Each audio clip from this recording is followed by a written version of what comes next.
Kung tayo ay matanda na, sana'y di tayo magbago.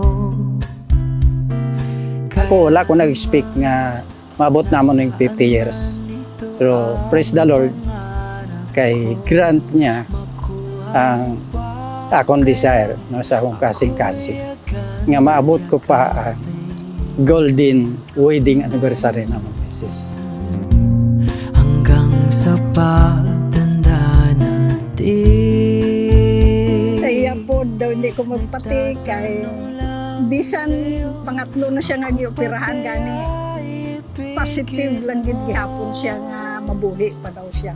So amo na ang nakaabot kami sa 50 years. Salamat gid sa Ginoo sa iya nga kaayo.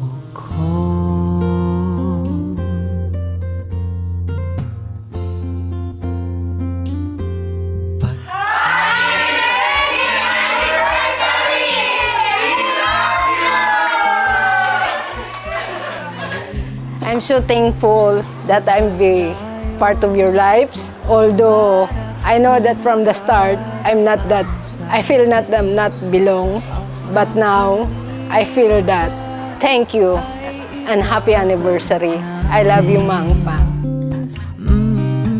Salamat sa inyong mga prayers, kag blessings sa amon niya mga bata nyo.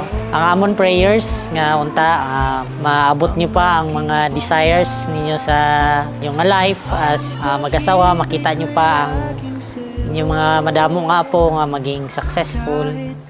Tagaan pa kamo sang kusog sang Ginoo nga matagamtaman ninyo ang mga pagpalangga sa inyong kabataan.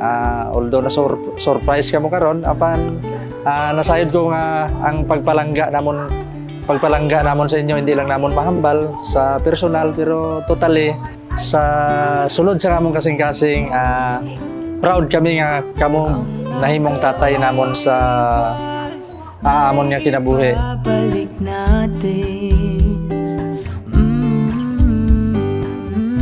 Happy wedding anniversary, Lola. Wish ko sana ma-bless po kayo. Love you. Happy na golden wedding pa. We love you, Lolo and Lola.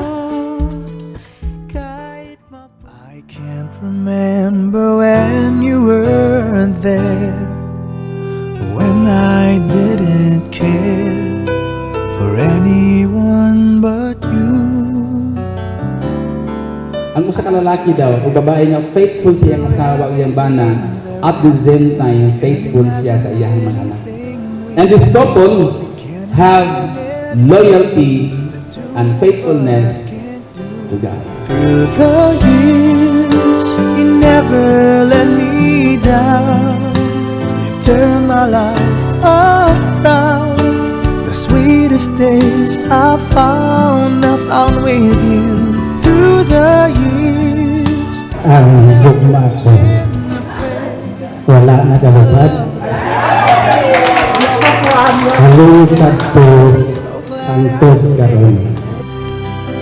right here with you.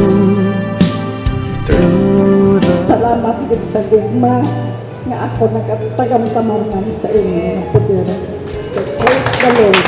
Through the years, it's better every day. You've kissed my tears away. As long Madula man ang ginhawa ko, ang gugma ko na patulog sa inyo, ang tos karon.